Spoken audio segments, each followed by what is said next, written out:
Hey there, I'm Zimnoch, and in this episode, we're going to talk about how to protect your money and hedge your risk as a private lender.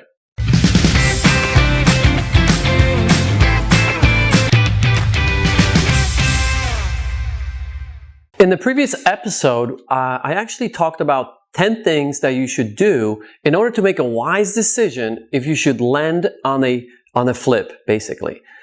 Well, in this episode, I'm assuming you made that wise decision and everything checked out and you said, I'm in. I'm gonna lend on this property. It looks amazing. The person checked out, the property checked out. But now I want to tell you how to protect yourself now, protect your investment and hedge your risk. So I have 8 things that I want to cover in this episode. So number 1 is going to be the deed of trust.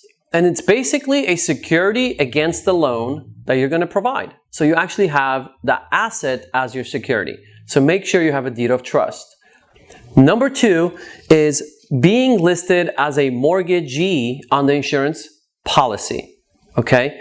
Again, it's just, so if something happens, as an example, if the house burns down and you're not listed, there is a chance that you might not get paid from the money that the insurance company is going to pay out.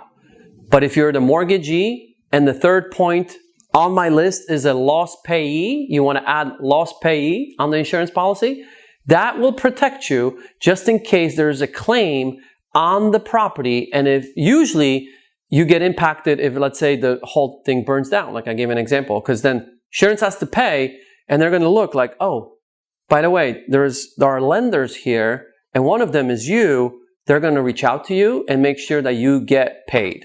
Number 4 would be the promissory note. So some rehabbers will actually give you a promissory note, which is basically a personal guarantee.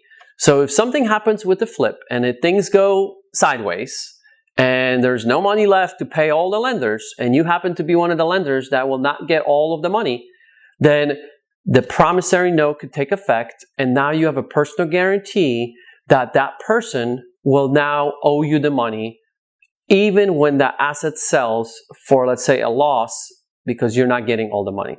So that's the promissory note. Number 5, this is going back to the deed of trust. So now that you have the deed of trust, you have to make sure it gets recorded. So if you're working with an attorney state, if you're working with an escrow state, make sure that the title or the deed of trust is actually recorded and you have proof of it. It's simple. I'm going to leave it at that. Just make sure it's recorded in the county, okay? In the county where you're at. Number 6, as you're deciding to lend, which you've obviously made that decision, I asked you to find out who the lenders were in the previous episode. Here is where this is important. If you know who the lenders are, I suggest to get an authorization, simple 1-page authorization from the rehabber that allows you to talk to the other lenders if you ever need to. And why is this important? Well, again, if things go sideways for the rehabber, and it happens in this business, this is where you can start the communication with other lenders and not have to ask for that permission then, because who knows, the rehabber might at that point be ashamed. They might not be returning your phone calls, right? So you now can directly call the other lenders, and at that point, you guys will start working this out and see how to approach this. Which one of you is going to foreclose? Which one of you maybe will just take over the project? There will be solutions when lenders talk with each other, and it becomes a lot easier to solve. So get an authorization, simple, get a 1-page document that just basically gets signed as you're lending, right? So number 7 is check in with the rehabber and request updates, right? Simple, rehabbers get busy. They're now managing the project. They're on to that, right? That's a big deal. They got to manage contractors. That does not mean that you should not get updates from them. So please set that up front, what to expect. And if you're not hearing from them, request updates. And usually the best way to get updates is through photos, right? Just ask them to send you some photos, maybe once a week when they go and check on their project. And then final, number 8, if you're in the area, actually go and drive by the property. Check out what's going on. You'll be surprised, either in a good way or in a bad way. And what I mean by that, if you go buy the property and they bought the house, the investor bought the house 3 weeks ago and nothing's still being worked on, that might be a red flag. Unless they're waiting on permits, then it's okay. But you probably would know about that. So if you're driving and you see nothing going on, call the rehabber and find out what is going on.